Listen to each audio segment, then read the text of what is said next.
질문 하나 하겠습니다.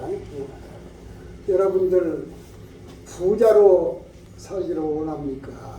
가난하게 살기를 원합니까? 부자로 살기. 부자로 살기를, 부자 되는 것을 다 좋아하고 원할 것입니다. 부자 되는 것이 당연히 좋아요. 그래서 이 부자를 되기 위해서 새벽부터 가서 일하고 노력하고 또 연구하고요. 어떻게 하면 돈을 잘 벌까? 또 공부도 하고 이렇게 하는 것은 다 부자 되기 위해서 그래서 하는 것입니다. 부자가 되면 어떤 점이 있냐? 이 육신이 이 땅 위에 사는 동안은 아주 편안하게 살 수 있어요. 아주 편안하게 살 수 있고 또 세상에서 누릴 수 있는 모든 것은 다 누리면서 살 수 있는 것이에요. 그게 부자 되기를 원하는 것이에요. 내가 설명 안 해도 여러분들이 잘 알 것입니다. 그래서 저 학생들이 대학을 갈 때 그 적성대로 가야 되거든요. 근데 그걸 안 해. 먼 과를 가면 돈을 잘 버립니다. 그래서 의과대학이나 이런 데 가면 돈을 잘 벌거든. 옛날은 그래 안 했어요. 의과대학 안 갔어요. 그런데 의과대학을 돈을 잘 버니까. 또 취직을 할 때도 이 회사는 연봉을 얼마 주는가 그 연봉 따라가면 그럼 모든 것이 하면 돈을 많이 주니까. 이 자본주의 사회에서 이 돈이 위력이라는 것은 말로 못해요.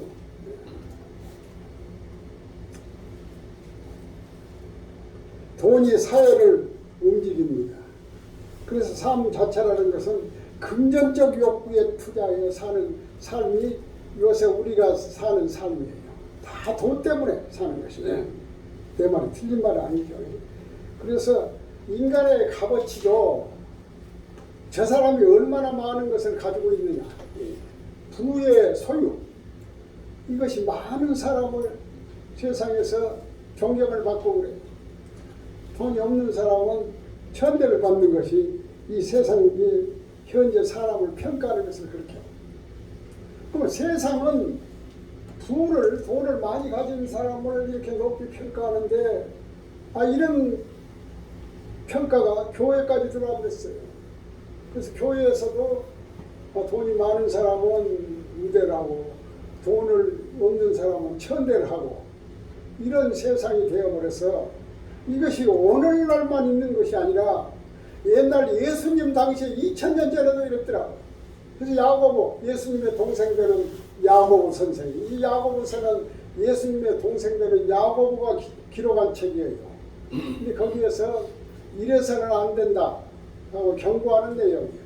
그래서 오늘 읽은 내용은 야고보 선생이 이 교회에서까지 이렇게 물질로 인간을 평가하는데 이래서는 안 된다 하고 이렇게 경책하는 내용의 말씀을 오늘 들은 것입니다. 2장 1절에 사람을 차별하여 대하지 마라. 이 당연한 말 같아요. 차별해서 사람 대하면 안 됩니다.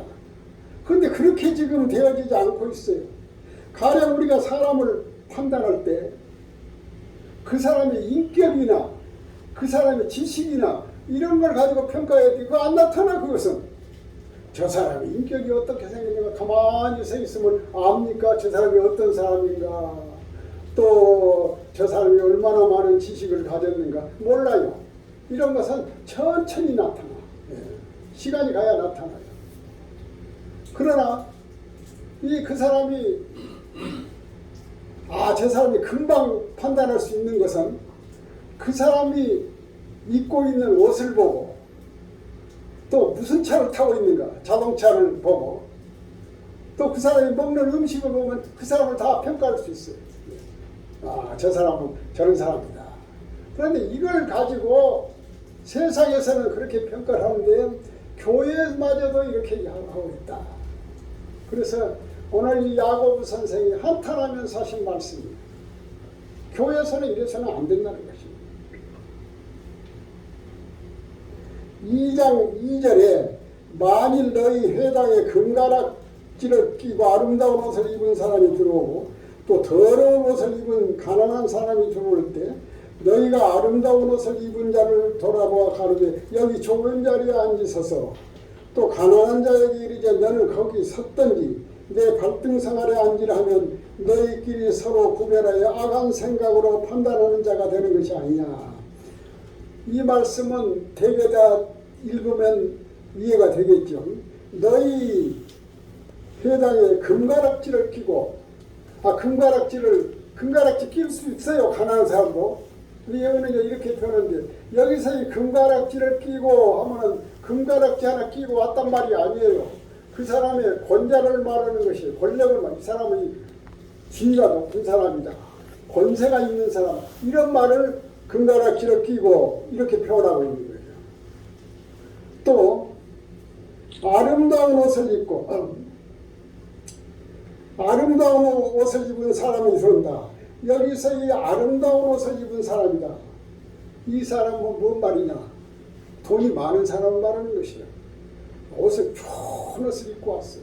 이 사람 돈이 많은 사람이야. 이 표현을 이렇게 했어. 아름다운 옷을 입고 온 사람은 돈이 많은 사람이야. 그런 게 세상적인 명예가 있는 사람, 국회의원이나 장관이나 이런 사람, 또 돈이 많은 사람이야. 이 사람들은 이 교회에서 이 사람은 이렇게 우대를 하고 가난한 사람은 천대해. 그럼 너희끼리 서로 차별하는 것이 아니냐. 이러지 마라 이 말씀이에요. 오늘 이게 쉬운 내용입니다. 이게 이러지만은 현실적으로 이것이 교회에서까지 이런 지경이 와가지고 한탄하는 내용이 맞습니다.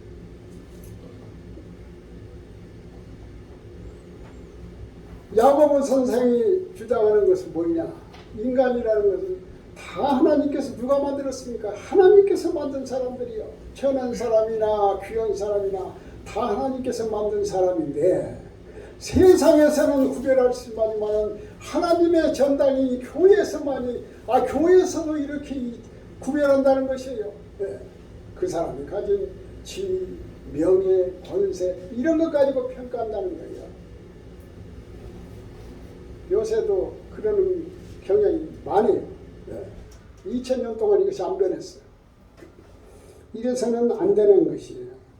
여기서는 하나님의 전에 들어오면 다 똑같아. 다 똑같아. 네. 어린아이들 나오면요, 얘기 나오면 다 똑같습니다. 그럼 삐약삐약 하는지 병아리가 아니니까. 가서 울고 다 똑같아요. 네. 다 뭐.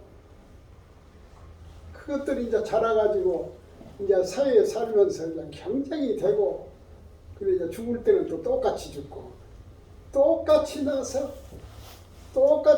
세상에서 이렇게 그냥 시달리다가 죽을 때 다 똑같아요. 하나님의 백성은 똑같아요. 적어도 교회에서는 똑같이 대우를 해야 돼요. 그 사람이 가령 지위가 있건 재력이 있건 뭐 건강, 학식, 명예 이런 것 가지고 사람 평가하면 안 되는 것이죠. 아멘. 똑같이 돼요.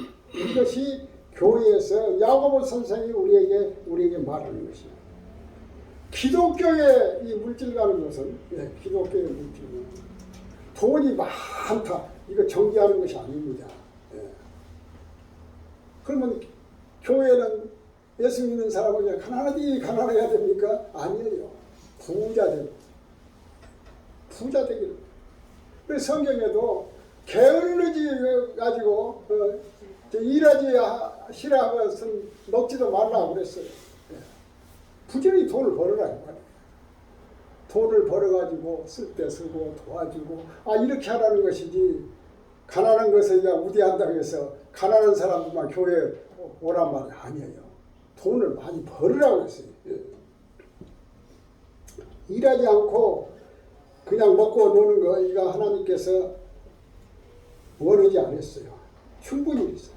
그래서 데살로니가 후서 3장 16절 일하기 싫으면 먹지도 말라. 그래서 이 기독교의 물질관이라는 것은 돈 자체를 거부하는 것이 아니에요.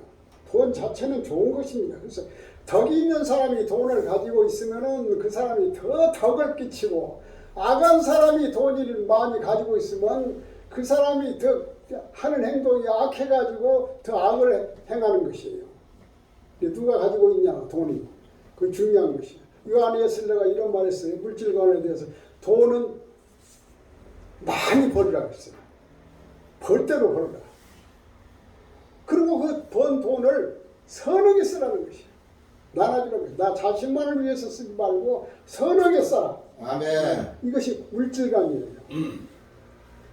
기독교라는 것은 뭐 춤을 이루고 열심히 일해가지고 돈을 많이 벌어가지고 이것을 나를 위해서 쓰는 것이 아니라 남을 위해서 쓰는 것이, 하나님을 위해서 써야 되고 이웃을 위해야 되고, 이것이 기독교의 물질관입니다. 네. 마태복음 19장 16절에 보면요, 한 관원이, 젊은 관원이 예수님을 찾아왔습니다. 그리고 예수님한테 그래요. 젊은 관원이, 내가 어떻게 해야 영생을 얻을 수 있습니까? 그랬더니 예수님께서 모든 너는 계명을 지켜라. 그랬더니 이 젊은이가 나 계명 잘 지켰습니다. 10계명 잘 지켰습니다. 그때 예수님께서 그러면 네가 가지고 있는 모든 물질을 다 나눠서 가난한 사람을 위해서 주라. 그러니까 이 사람이 도망가 버렸어요. 네. 그 못 얻었거든요. 그리고 이 사람은 영생을 취하는 것이 아니라 물질을 취했어요. 무엇이 중요합니까? 물질이 중요합니까? 영생이 중요합니까? 영생이 중요한 것을 버리고 현재 있는 물질을 취해서 이 사람은 망해버린 사람이에요. 근데 이름이 안 나타났어요. 젊은 관원이라고 했어요. 성경에 보면은 이름이 나타나야 돼. 이름이 안 나타나면 이것이 문제가 복잡한 사람이에요. 나사로는 거지 아닙니까? 이 나사로는 이름이 나와. 근데 그 부자, 그 나사로가 빌어먹었던 집의 주인 부자는 이름이 없어요. 그 지옥에 간 사람. 그게 이 이름이 나와야 돼. 그래서 이 관원이 젊어가지고 물질이 중요하거든, 좋거든. 그래서 영생을 포기해버립니다.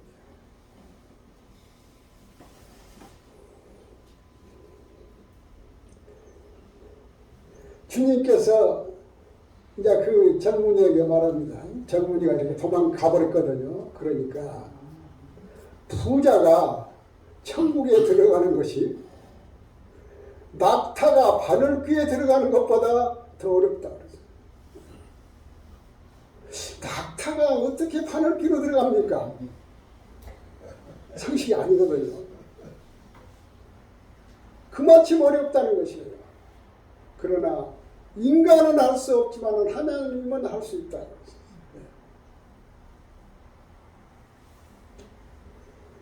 물질이 없으니까 우리는 생각합니다.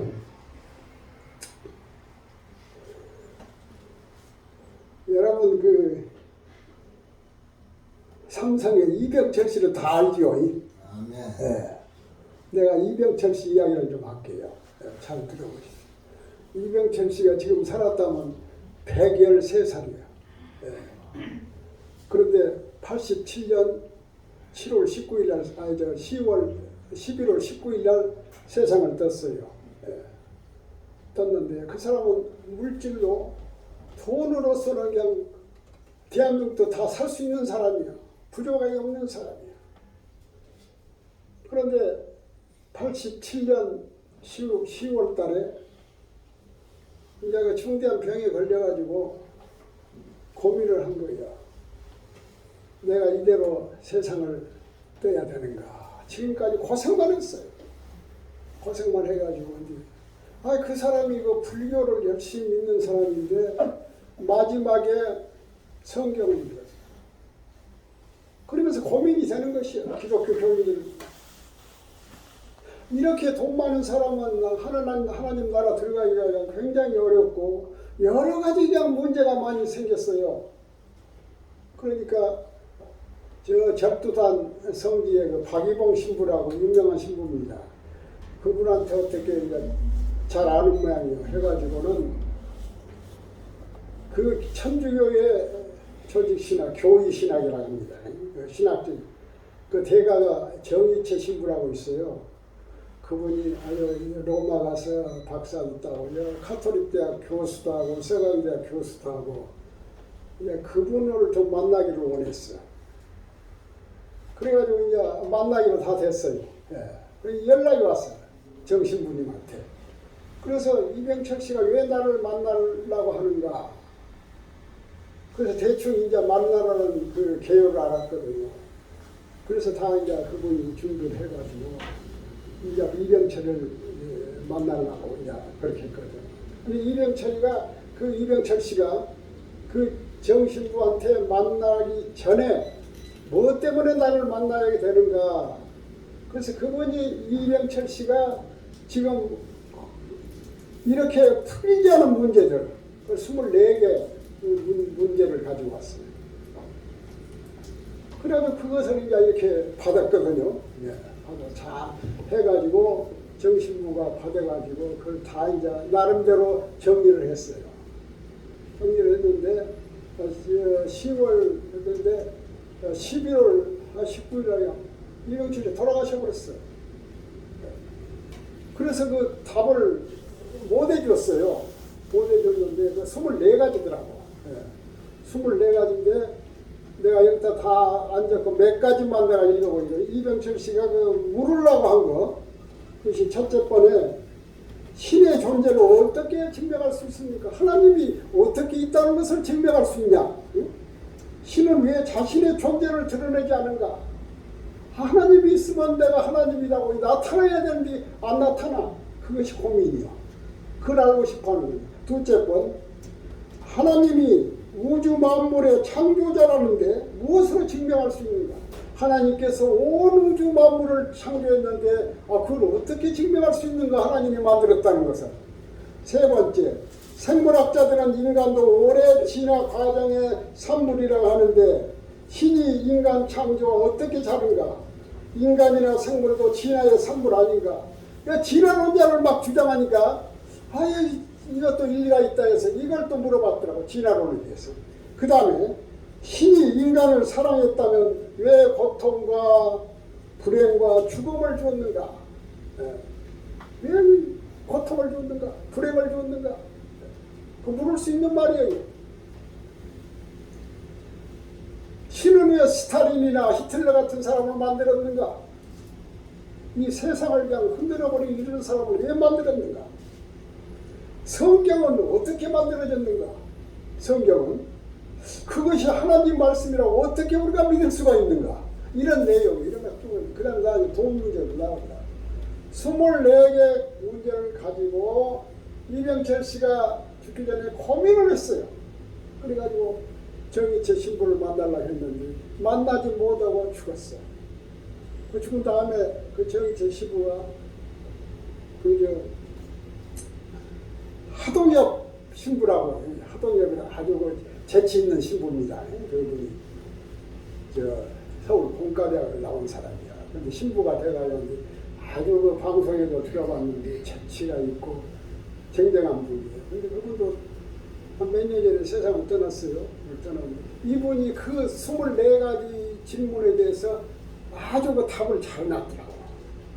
그래서 차동엽이가 거기에 대한 답은 책으로 이렇게 나왔습니다. 이병철 씨가 죽기 전에 고민을 했어요. 하나님. 근데 이 정의체 신부가 이병철 씨 형님이 있어요. 이병각이라고. 그 불교 신도의 회장도 하고 대단한 사람이에요. 근데 그 사람이 죽을 때 이 사람도 고민을 했더만. 그래서 찾아가서 영세를 주었더라고. 마지막에 그 형님은 영세 받고 죽었어요. 그런데 그 정의체 신부가 지금도 살아있대요. 25년생이니까요.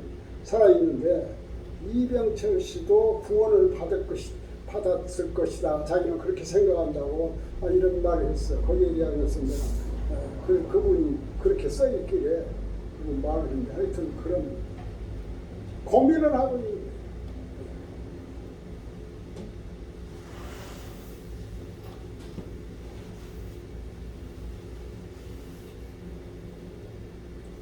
부자가 그렇게 좋지만은 또 부자는 깊이 들어가면은 고민도 되는 것이에요.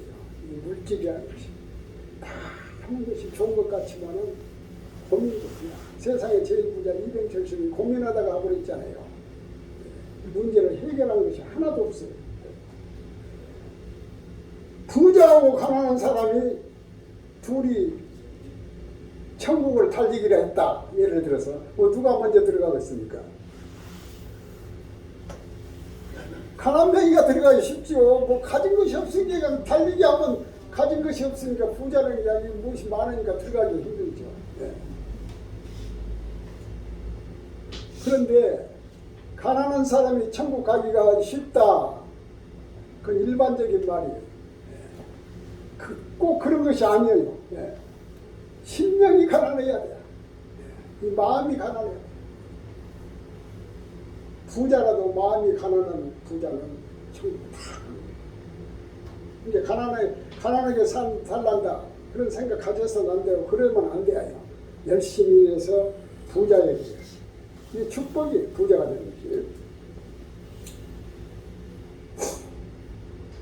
마태복음 5장 산상수훈에 심령이 가난한 자는 천국이 저희 것이다. 심령이 가난. 누가복음 7장 22절에 세례 요한이 감옥에 갇혀버립니다. 이 세례 요한이 왜 감옥에 갇혔냐? 세례 요한이 헤롯 왕이 보니까 이거 못 쓸 사람이야. 자기 동생의 부인을 그냥 또 데리고 살아버려요. 이런 짓 하지 마라 했더니 헤롯이 감옥에다 가다버렸어요. 근데 이 세례 요한은 걱정을 안 했어. 예수님께서 나를 돌봐주실 것이다. 이렇게 생각했는데 한 달 가고 두 달 가도 아무 연락이 없어요. 그래서 제자들을 보냅니다. 예수님께 세례 요한이 보내서 오실 그이가 당신입니까? 이것 좀 물어보라는 것이에요. 오실 그이가 당신이냐고. 하나님으로부터 다시 세상에 오실 그이가 당신이냐 이렇게 물어. 왜 이렇게 능력 없이 내가 갇혀 있어도 이러고만 있냐 이 말이거든요. 그때 예수님께서 뭐라고 답변을 했냐면요. 거기에서 이제 나옵니다. 소경이 눈을 뜨고 안진뱅이가 걸으며 문둥이가 깨끗함을 받으며 귀머거리가 들으며 죽은 자가 살아나며 그 다음에 중요한 말은 가난한 자에게 복음이 전파된다.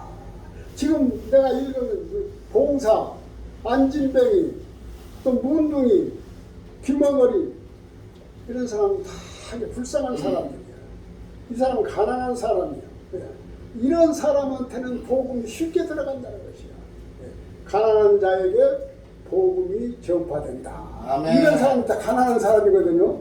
아멘. 쉽게 들어가 복음이. 쉽게 들어가. 부자들은 예수 잘 안 믿어요. 병원에 가도요. 감기 걸려가지고 입원한 환자한테 복음 전하면은 안 듣습니다. 근데 이제 생명이 다 불이 꺼지를 가져가는 사람한테는 복음을 전하면 아멘 아멘해요. 내가 여러 번 봤어. 달라. 심령이 가난한 사람. 일본이 저렇게 복음이 안 된 것은 복음이 부유층에 전달하니까 안 되더라고. 근데 우리나라는 가난한 사람한테 복음이 전달됐거든. 그러니 불같이 타고서 복음이 전달된 것이에요. 가난한 사람이 쉽게 예수를 믿게 되는 것이에요. 사람이 부하고 사업이 잘 되고 할 때 복음 한번 전해보십시오. 전달 안 돼요. 교회 나오라고도 안 나옵니다. 바쁘다 하고 또 사업을 하고 이거 다 정리한 다음에 교회 나오려고 이렇게 핑계대는 말을 해요. 그러나 어려운 망해가지고 이제 어려운 처지에 있으면 쉽게 예수를 받아들여요. 사실은 이렇게 잘 될 때 예수를 믿고 이렇게 복음을 받아들였는데 그러지 않아요. 어려울 때 가난할 때 이 복음이 잘 들어간다는 것이. 아멘.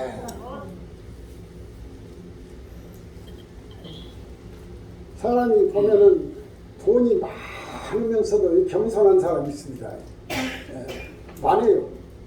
그런데 가난한 사람이 또 교만한 게 많은 사람이 있어요. 이러면은 그 사람은 왜 쓰겠습니까? 겸손해야지. 심령이 가난한 사람은 이런 사람을 말하는 것이 물질이 많아도 심령이 가난한 사람이 있어요. 물질이 돈 이렇게 많아도 겸손한 사람, 하나님을 위해서 쓰고. 교회에서 그런 사람 다 봤어요. 이런 사람을 바라는 것이에요.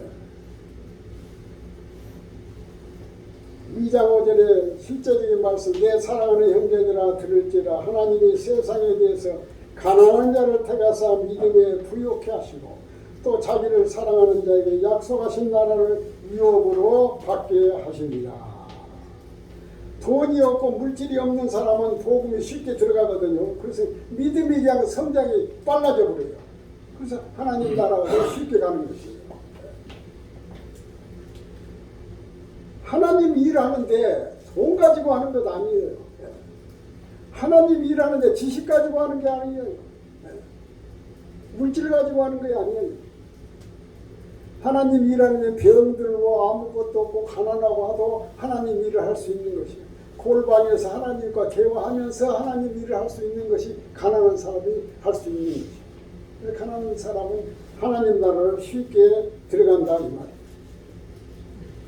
2장 5절에 중간에 믿음에 부요하게 하시고, 어느 때 믿음이 부요하게 됩니까? 가난할 때. 가난할 때는 믿음이 많이 성장합니다.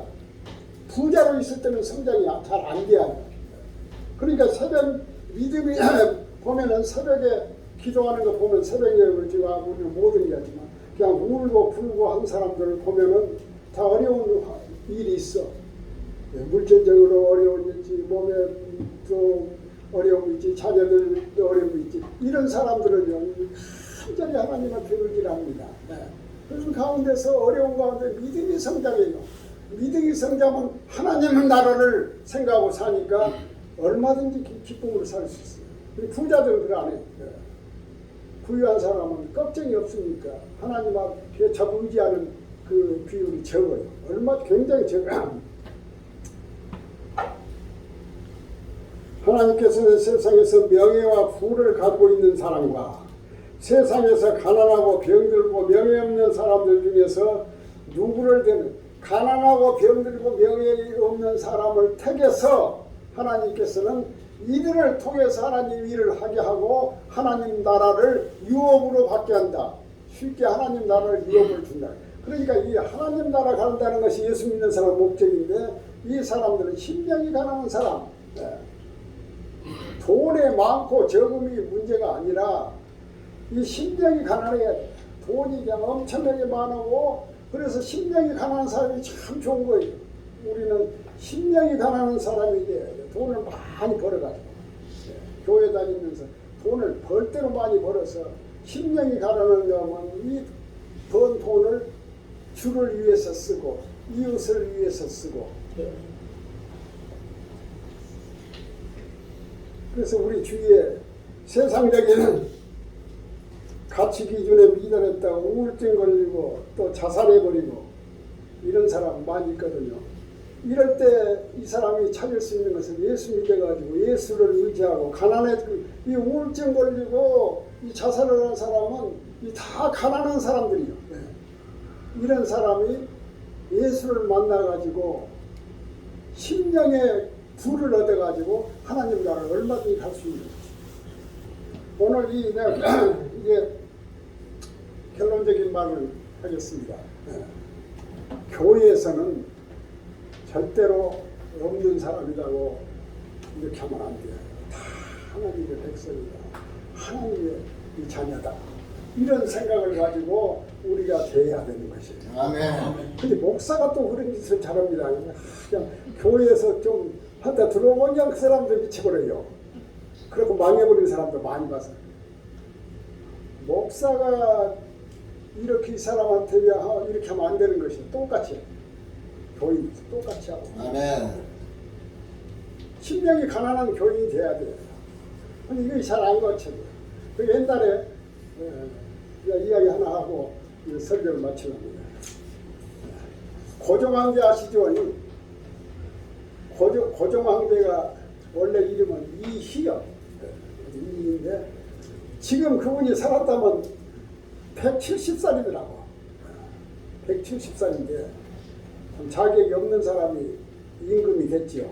했는데 그때 그 왕실에 이재영이라는 사람이 있었어요.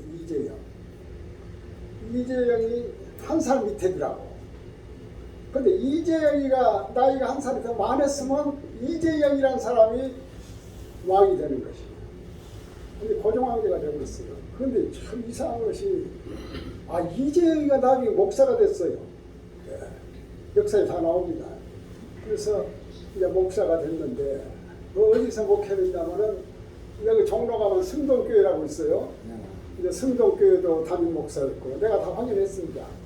그 다음에 남대문교회에서도 했고 저 양평읍교회에서 목사를 했어요. 근데 이제 이분이 그 왕궁에서 창덕궁에 비온 영석이 어렸을 때 살았거든요. 근데 젊었을 때는 이제 말을 타요. 말을 타면 그 이제 그 종들이 많이 있지 않습니까? 종들이 이제 말을 타면 말을 끌어주는 이제 그런 사람들도 있고 그러죠. 근데 이 사람은 어려서부터 이 왕족이니까 그런 생활하다가 목사가 돼버렸네 이분이. 그래가지고 목회를 했는데 참 무서운 그 예화가 많이 나오더라고요. 그 왕족들은요 감기 걸리면은 그 참새를 잡아가지고 참새탕을 만들어서 먹으면 낫는답니다. 근데 이 양반이 양평읍교에서 있을 때 감기를 걸렸어요. 그 집사보고 그 감기약을 지어주라 했어요. 그때 그 집사가 가서 약방에 가서 감기약을 지니까 참새탕을 지어 먹었습니까? 그런데 팍 던져버리고 이것이 아니라 참새탕을 지어라고. 야 그런 예화도 있고. 근데 이 당회를 하는데요. 당회를 하는데 통 목사님이 이 대화가 없어 교인들하고. 그냥 권위가 대단해가지고. 그런데 교인들도 이재영 목사님을 어렵게 생각하고 또 당회를 하도 이 말을 잘 안 해요. 가만히 이렇게 눈 감고 있으면 그 왕족으로서의 권위만 나타나요. 근데 이제 당회를 이렇게 하는데 당회를 하고 있는데 그때 그 말을 끄집어준 그 말탈 어렸을 때 말탈 때 그 하는 그 사람이 장로가 됐어. 거기서 장로가 돼가지고 그 사람이 이름이 그 사람 가만히 있어 보십시오. 내가 정확한 것을 해줄게요. 이런 내용은 역사적인 내용은 진실해야 돼요. 그러니까 내가 이걸 다 적어왔어요. 그리고 또 현장에서 참말로 했는 것 같아요. 1920년대 노회장까지 하셨더라고요. 이분 이재영 씨가. 그런데 이제 이 당회를 하면 다 당회원들이 모이는데 그 사람들 이재영 씨가 이재영 목사가 이렇게 딱 당회를 하면 말을 안 한답니다. 말을 가만히 듣고 있는데 이제 여러 말들이 나올 거예요. 장로님들이. 그런데 그 자기 그 말 탈 때 그 끄집어준 사람도 장로가 됐으니까 발언하는 거였어요. 그렇게 이제 듣고 있다가 눈 감고 있다가 그 사람이 이제 발언하면은 너는 가만히 있어라. 그 사고방식이 너는 종이란 말이야. 그런데 교회에서 장로했지만은 네가 발언하는 것은 나는 들을 수가 없다 이 말이야. 교회에서 차별하는 것이에요. 이것이. 그 이해는 돼요. 어렸을 때부터 이렇게 했지만은 그래서는 안 되는 것이야 목사가. 그 사람도 어찌다가 예수를 믿었는가 아무리 생각해도 이해가 안 돼. 하여튼 오늘 2장 1절부터 9절까지는 그 대충 알겠지요. 우리가 교회에서는 참 하나님의 자녀와 똑같이 그리고 물질과 이것이 오늘 읽은 내용 중에 귀한 말씀입니다. 그리고 아주 내용이 쉬우니까요. 여러분께서 이 말씀을 꼭 집에 가서도 읽어보시고 이 말씀대로 살려고 노력할 수 있는 사람들이 바라는 것입니다. 돈보다도 세상에 영생이 중요한 것이에요. 영생이. 예수 믿고 이렇게 하는 것이 중요한 것이. 예수 믿고 가는 것이 중요한 것이에요. 우리가 세상을 떠날 때는요. 다 다 어머니를 부르고 가요. 어머니를 생각하고 가요. 어머니하고 사이가 나빠도 죽을 때는 어머니를 생각하고 가는 것이에요. 우리 예수 믿는 사람은 주님을 생각하고 세상을 떠야 되는 것이에요. 귀한 이 말씀입니다. 물질 좋습니다. 사는데. 그러나 이것만 물질에 가장 취해가지고 이것만 추구하다가 아무 하나님 일도 못하고 죽는 사람이 있어요. 그러니까 우리는 물질도 많이 벌어서 하나님 일을 할 수 있는 귀한 우리 마태교회 교인들 되기를 간절히 바라는 것입니다. 아멘. 감사하신